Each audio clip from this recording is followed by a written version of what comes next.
Hey guys, my name is Devontae, and I sacrifice my time so you don't have to. Before we jump into this video though, before we jump into this review, can I just take a second to talk about the previous video that I just did, the Sasha Banks video, because there's a lot of people right now bashing the shit out of Sasha Banks for how she actually portrayed herself during that signing, and rightfully so.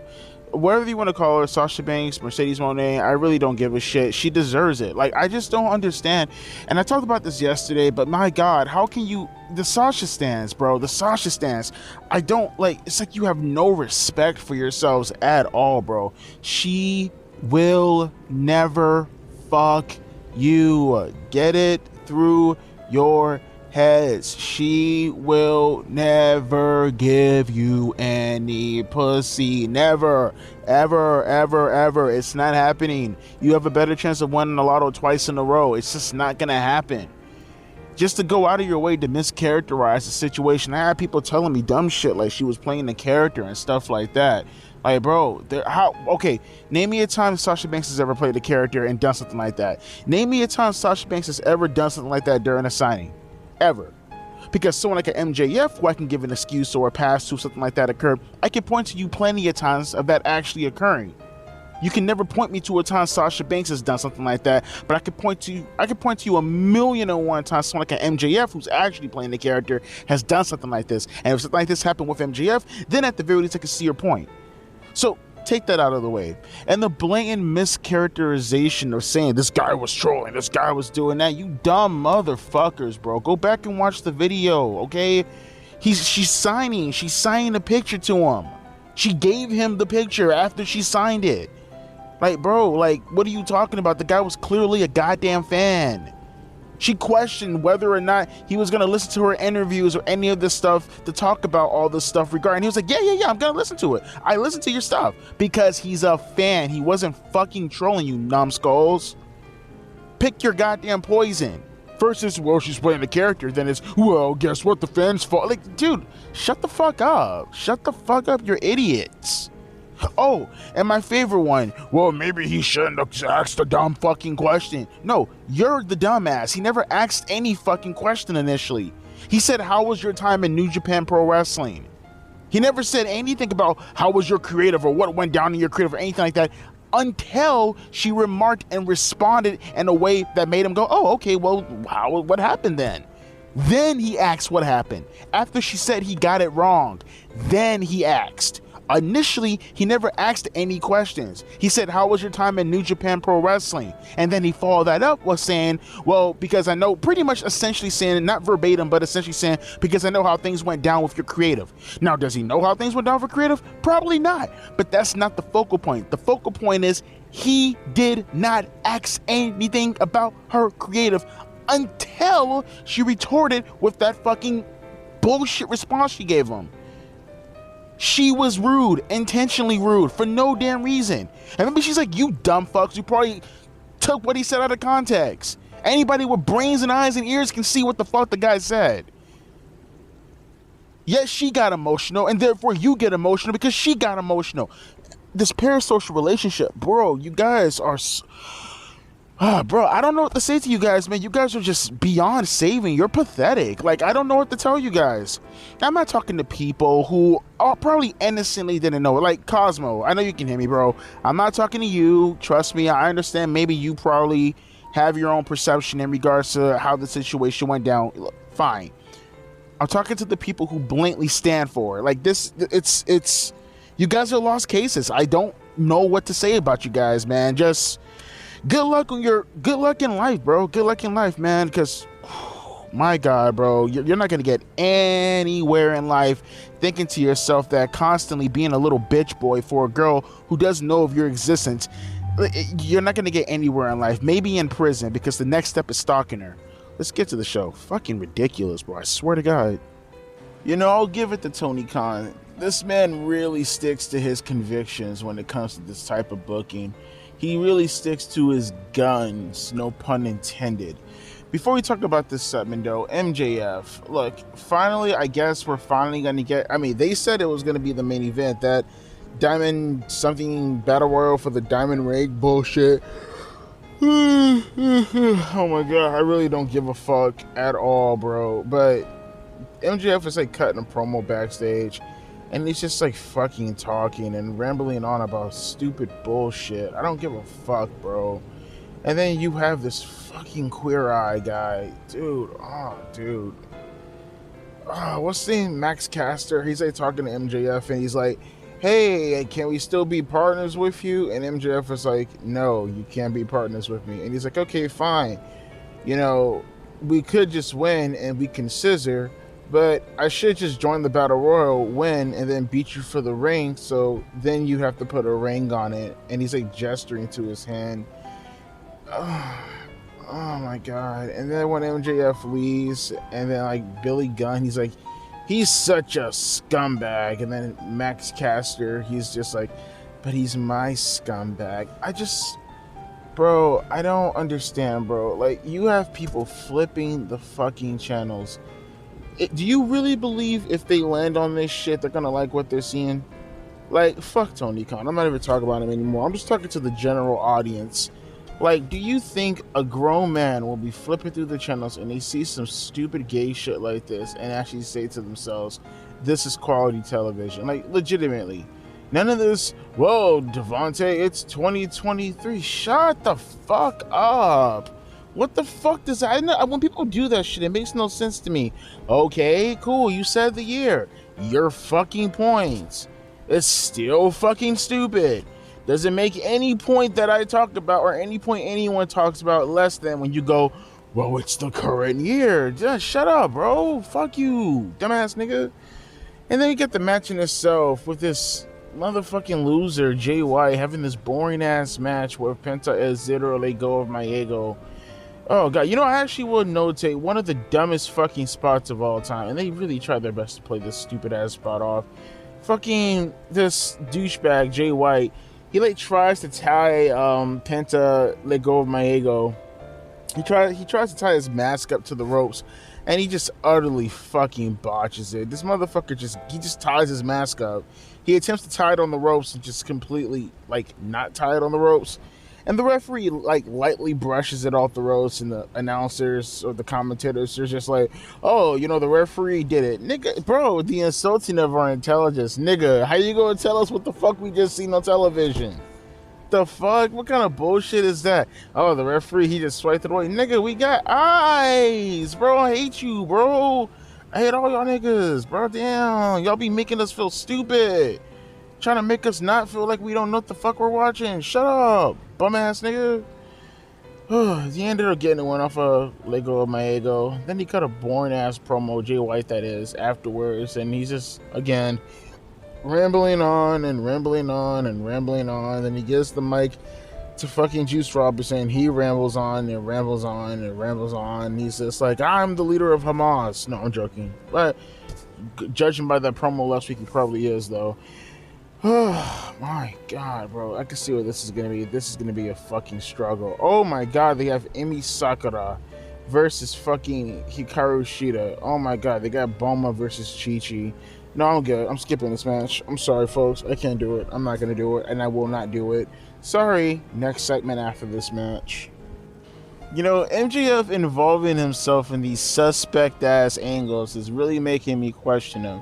First, you had the stuff earlier on with Max Caster and him responding to being scissored and him wanting to put a finger on his hand and just all this suspect-ass shit. Then he meets Kenny Omega. Quite frankly, for the first time, I don't think MJF and Kenny Omega has ever met before, which is kind of insane when you think about it. But I mean, at least not to my acknowledgement. That's the first time I've ever seen them interact together. He whispers in Kenny Omega's ears. He's like, 13 days. I'm like, what is going on? And this is like a promo from Kenny Omega. He's like fucking blabbering about what he's gonna do after he beats Kyle Fletcher, or Kyle Fletcher reminded him who the old Kenny Omega. No, Kenny Omega, you are now officially the AJ Styles of AEW in the worst way possible. Your booking is atrocious, and your win-loss record from a kayfabe standpoint makes you lose all your fucking credibility, and you're completely lost and directionless. I'm assuming they're going to do a TV match of MJF. That's what you mean by 13 days. Maybe that's when the pay-per-view is going to come on. I'm not sure, and quite frankly, I really don't give a damn. Speaking of not giving a damn, giving a damn. Yo, don't you fucking dare, AEW. Don't you fucking dare. You have Wardlow come out and just completely demolish Dolph Ziggler's little brother. I mean, he just hits him with one power bomb and just fucking ends the match like that. Good shit. But then afterwards, Tony Schiavone gets in the ring and he tries to interview him. And he's like, so, what's next for Wardlow? And then Wardlow pulls up his ring tape and it says MJF on it. If you don't get your bitch ass out of here, look, if this was the Wardlow of like almost 2 years ago, yeah, I'd be okay with that. But the Wardlow of almost 2 years ago was, over. The Wardlow of 2 years ago, was actually in a position where it made sense for him to go against MJF. This Wardlow right here ain't shit on a fucking tissue for all I care. He ain't shit on the tissue. Yeah, I'm coming up with weird motherfucking metaphors. What you gonna do about it, huh? What you gonna do about it? Absolutely nothing, biatch. No, you can't do that. No, you gotta build up Wardlow a little bit more. Maybe he should have clotheslined Tony Schiavone. Yeah, he ended up shoulder blocking him and fucking checking him, but you could have done more. Him going after MJF, okay, cool. It's a slow burn to that, but you shouldn't even made an acknowledgement to that before you got Wardlow completely fucking over. Like, no, I'm not buying this shit. Fuck out of here. But Edge ended up having a little bit of a promo, a little bit of a, doing my thing. And he started talking about Christian, and he's like, yeah, Christian, I don't know what the fuck your problem is. I'm going to repeat everything that's ever been said in my documentary, and I'm going to say it right in front of you guys, essentially is what he did, okay? Nothing more, nothing less, but I do want to see more of Edge and Christian. Hopefully we can get more of that.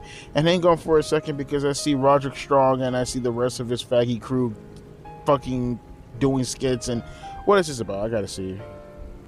Okay, that painting is pretty fucking cool. Yo, okay, this shit has completely run its course, okay? This whole fucking Adam Cole and Adam and all this shit has a shit. I used to like it when it was like MJF and Adam Cole because, they were actually funny together. These guys aren't funny. This shit isn't supposed to be funny. This shit ain't funny. Is it funny? It's not funny. I'm not laughing. I'm not laughing. Are you laughing? I'm not laughing at you. I promise you, I'm not laughing. It's just not fun at all. It's just lame. And then the very last thing I want to talk about is the little shitty women's match. Oh, wait, no. I already told you I'm not going to talk about it, so that's what I'm not going to do. And then we have Don Callis in the ring, so let's see what his bald head ass have to talk about. Hopefully it's something important. Hopefully he actually makes a goddamn point. Hopefully he makes me stay awake. Can you do that, Don? Make me stay awake, you shiny head motherfucker.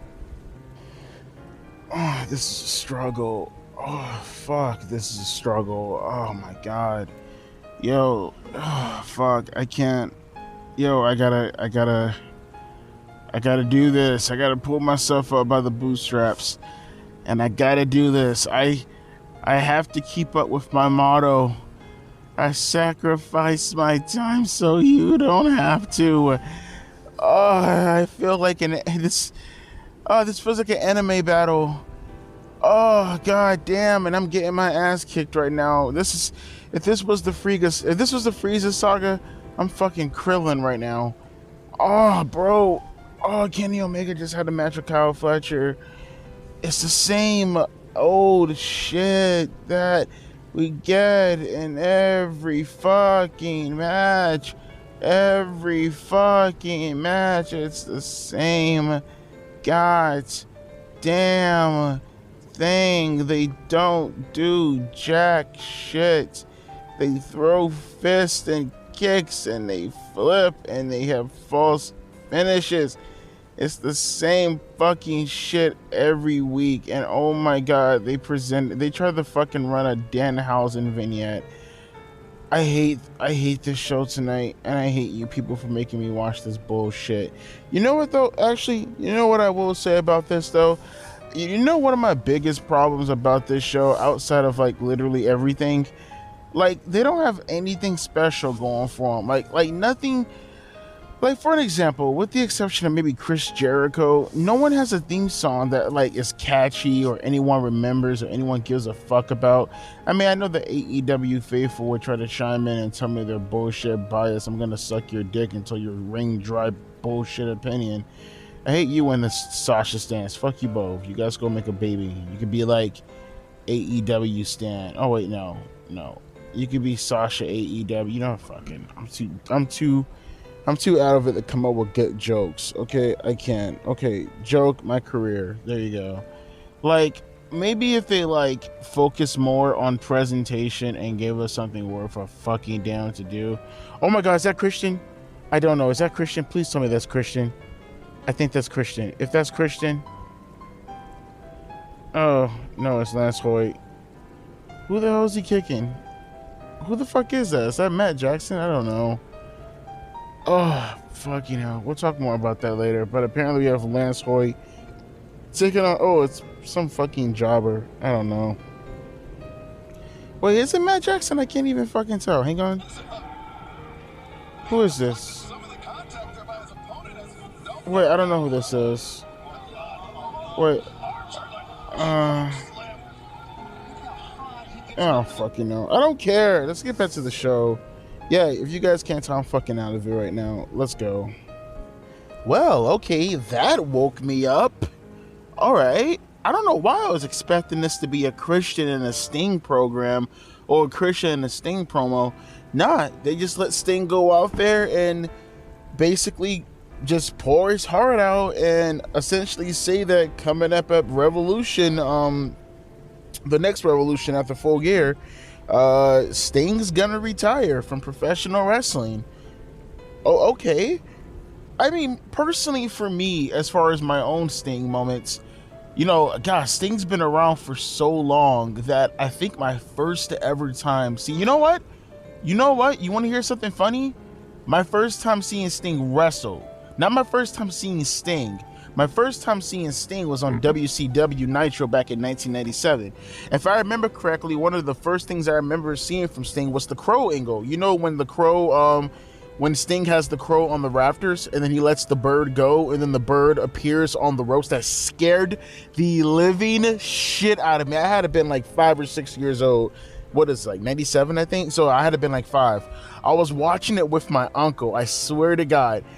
One of my very first, no, that was my first time I ever remember seeing Sting, was him holding the crow and the crow going on the ring ropes and Kevin Nash is there and he's like fucking with the bird. I still remember that. I'm gonna go watch that on YouTube. I haven't seen that in like 26 years now.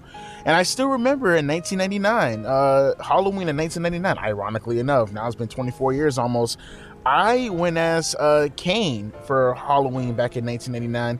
And my little brother, who was more of a WCW fan than I was, he went as Sting. You know, good moments. And my first time seeing Sting wrestle was the last Nitro of back in 2001. The very, very last Nitro was my first time seeing Sting. And yeah, that's pretty cool that Sting is going to retire at the event that he can. I mean, I just find it funny that it's not funny, but it's just like, damn, Sting's been around for so long that my first time seeing him wrestle in 2001, he was already around for damn near 20 years when you think about it. Fucking crazy. But I'll keep you guys updated on the news for Sting. With that being said, I see Nick Wayne and his mom on television, so hopefully this should be interesting. And we're back to reality. This gay-ass battle royal is about to happen in a minute. Before I talk about that, though, let's talk about the fucking segment of the night. Actually, I kind of want to screw it, I'll separate it. I don't really give a shit, because it is two separate things. Sting's retirement and this, although it was followed up on it to the degree that Sting even came back out, I still kind of want to keep it separate, because I want to make sure that segment of Sting's retirement, give him enough respect, where it's like, even on my channel, he deserves his own segment. And we'll talk about that as that develops going towards Revolution for the next couple of months. But this right here, this segment with Nick Wayne and his mom was fucking fantastic. That was fucking awesome. I mean, the acting with Nick Wayne and his mom was absolutely fucking atrocious. That was horrific. That actually gave me AIDS. Their acting gave me fucking AIDS. Like, not even HIV. We went directly to the AIDS. Like, that was just horrific. Like, by the way, is it just me or just like Nick Wayne's mom kind of remind me of Karen Jarrett? I don't know. I mean, I don't know. Maybe it's just me. Maybe it's just that way she talks, that Midwestern type of Karen type of attitude. Yeah, Karen, you remind me of Karen ass bitch. But no, we had Nick Wayne. He pretty much said his mom was an embarrassment. His dad was an embarrassment. And like, she's a terrible mom. And you know, you're nothing but abusive to him. And you know what she did as an answer to him saying she's a terrible mom? She slaps him. And Christian comes in and he grabs him. Like, yeah, you're a terrible fucking mom. He has every right. As a matter of fact, how old is Nick Wayne? I'm gonna call CPS when I ask. Little bitch. HRS. Child abuse. What are you doing hitting kids, ma'am? Why you hit your son in the face, ma'am? You understand that that's your son and he's not old enough to be hit in the face, ma'am? Maybe this is a little bit too close to Dominic Mysterio. I can see part of people making that argument that this is a little bit too close to Dominic Mysterio. But those people, I like to say this. I don't give a fuck. I like both guys right now. I like Nick Wayne's terrible acting. I like Nick Wayne's mom. She has kind of a MILF booty. I love MILF booty. Even though she still kind of reminds me a little bit too much of Karen Jarrett, at least she has MILF booty. MILF booty is always great. But either way, though, you had him and Christian leave the ring or leave the room because they were like kind of doing this whole little interview with JR inside the room. Why JR? I don't know. He always has to do the sit-down interviews. If you don't have a sit-down interview with JR, then you're not doing it right, even if it's something personal. They end up leaving and Christian was like, you know what? Next time, pick up the phone and this wouldn't be a problem. Nice. Schwink. He leaves the locker room and then like you start hearing a bunch of commotion and hullabaloo. And who is it? It's Hey, I like turtles. He's beating the shit out of Christian, and he's beating the shit out of Nick Wayne in particular. He ended up knocking my boy's tooth out. There's blood all over his mouth. What's going on, bruh? Did you eat your mom out, Nick Wayne? I'm sorry, that's gross. Don't do that. I mean, videotape it if you're gonna do it. I love the incest porn, the taboo porn. Where am I going with this? Holy shit. Well, we continue going on, and then like they start fighting in the outside of the ring. They make their way towards the ramp on the outside of the ring. They're still fighting. Christian comes out with Dino. They start beating the crap out of Wayne Gretzky. And then out of nowhere, Sting comes. A wild Sting appears. He kicks Christian right from his leg, right from underneath his leg. They go directly to the ring. They start doing more stuff with Darby Allin. And then eventually Sting, as I said before, starts fighting and then he makes them run away because they're a bunch of bitches and they're heels. And you know how this goes. Shabang bang, badoo badoo, a nooba badoo. Hey, yo, but that was a dope-ass segment, though. I loved everything about that. I mean, again, Wayne Gretzky and his mom has terrible fucking acting skills. But the fact that we got to see a little bit of MILF booty and the fact that Christian is on television, and whenever Christian is on television, that's a good night. Although I will say, once again, I did not appreciate the child abuse. That I don't appreciate, and they should probably do less of that. I mean, first you got Holocaust references on television. Devontae, they didn't go that far. Shut the fuck up. Sorry about that. Tough love. And then we also got child abuse angles. Devontae didn't go that far. Nigga, what the fuck did I just say? Nigga, shut the fuck up. Bitch ass nigga. Okay, we're going to continue on with this show, though, because we still have this boring ass battle world coming up next for MJF's pointless ass reign. You know, they always put the most pointless shit on. It's like when you should have MJF main event, you never do. And then, like, when you have a main event, he shouldn't be main eventing. I mean, he's not, but something is main eventing that's going after him. Not even his world title, it's his stupid ass ring. So yeah, let's get to this match, and more importantly, let's get this shit over with. So like, did any of this really need an overrun? Like, what time is it right now? It is 10:05. That was like 2 hours and 5 minutes, way longer than what I expected this whole show to be. Did this really need an overrun? I don't think it needed an overrun. I don't think any of this bullshit needed an overrun. Holy fuck. How do you make a battle royal boring? Like, I don't understand. Even the reverse battle royal in TNA that Meltzer likes to rave about being one of the worst matches of all time. I remember seeing that match when I was like 14 years old. It was nowhere near as worse as this match. This match was boring as shit. And it's a battle royal. How the fuck do you do that is beyond me. Can you imagine the Royal Rumble? Actually, you can't imagine that. I think I did the 2022 Royal Rumble, and I called it one of the worst Royal Rumble pay-per-views of all time. Yeah, okay, so I take that back. Or more in particular, the match. I said show, but I mean the match. Although the show's pretty terrible, too, from what I remember. This was just boring. This was boring. This was predictable as all fuck. I mean, not predictable in regards to the finish, although one can make an argument about that, but predictable in regards to who it was going to come down to. It was nothing but a bunch of fucking jabronis in this match.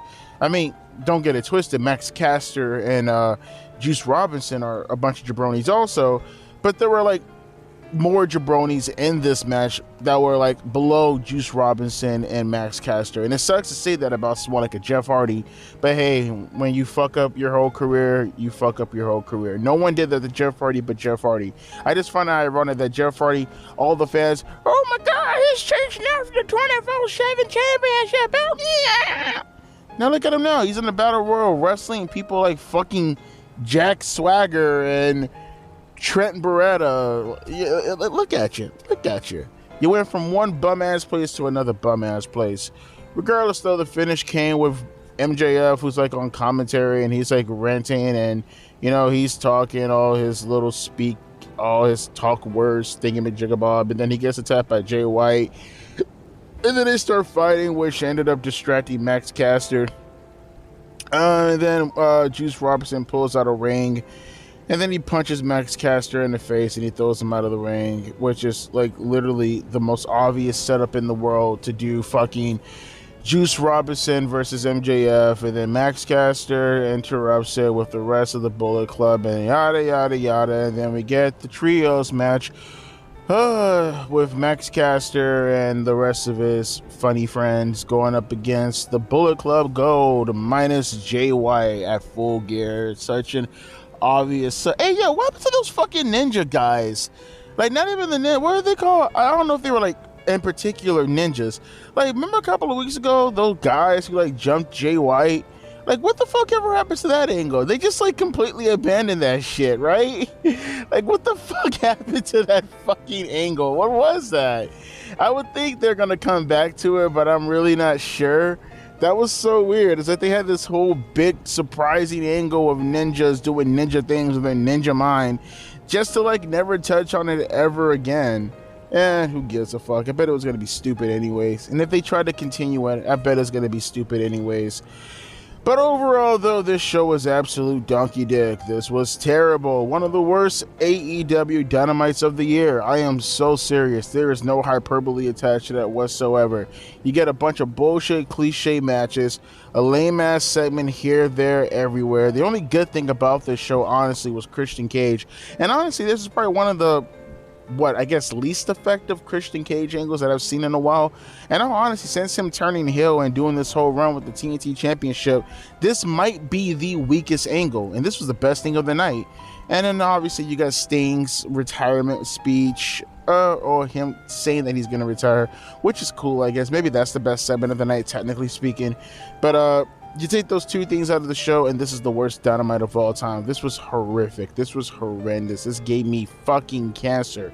Yes, I have now evolved from AIDS to now having cancer. Fucking with this show, I'm gonna have every goddamn generic fucking genetic disease known to mankind. I mean, is AIDS really a genetic disease known to man? Didn't it come from monkeys? Didn't white people start that shit? I don't know. I hear a lot of conspiracy theories. I'm not here to confirm all these conspiracy theories. I'm merely just the guy speaking upon the information that I hear. That's how Hamas ends up doing the things that they do, and then the news media takes it and they run with it. There you go again, Devontae, going on about the politics. Shut the fuck up and get the fuck up out of here. As always, my name is Devontae, and I'll be catching you assholes later. Deuces, P. Eyes.